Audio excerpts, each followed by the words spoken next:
भारत भीतर को पशिला पाकिस्तानी सैन्य। भारत भितरे बुली बुली सबु तथ्य पाकिस्तान को पठाउतला। धरा पड़गला भारतीय सेना हाथ में। हाँ आज्ञा, यही से युवक जे पाकिस्तान रो जड़े सैन्य। आईएसआई रो निर्देश अनुसार यही पाकिस्तानी सैन्य जनक भारत भीतर को अवैध हिसाब से पशि भारतर सबु तथ्य पाकिस्तान को देवा सहित फोटो और वीडियो मध्य पठाउतले।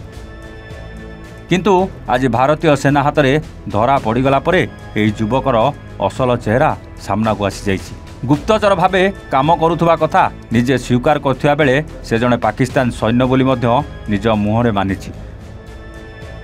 गतकाली पंजाबर अमृतसरु दुई देशद्रोही को पंजाब पुलिस गिरफ करथिबा बेले एबे सारा देश में नाकाबंदी करी जहा उपर संदेह हेउछि उठाई नेउछंती भारतीय सेना।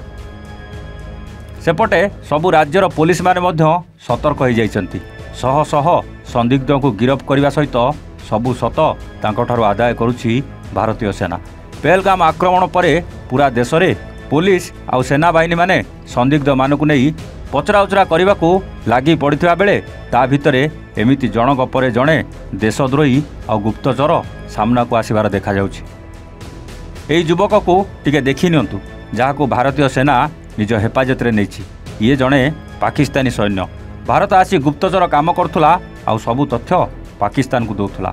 पहलगाम आतंकवादी आक्रमण पर यही दुई देश भितर युद्ध भली परिस्थिति सृष्टि होइछि। एपटे पाकिस्तान छानिया रे युद्ध न करने को गोड़ तले पड़ुवा बेले सेपटे गुप्तचर पठाई भारतर सबु तथ्य संग्रह करने को पछौ नहीं।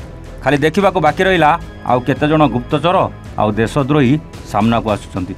Bureau report A1 Odia.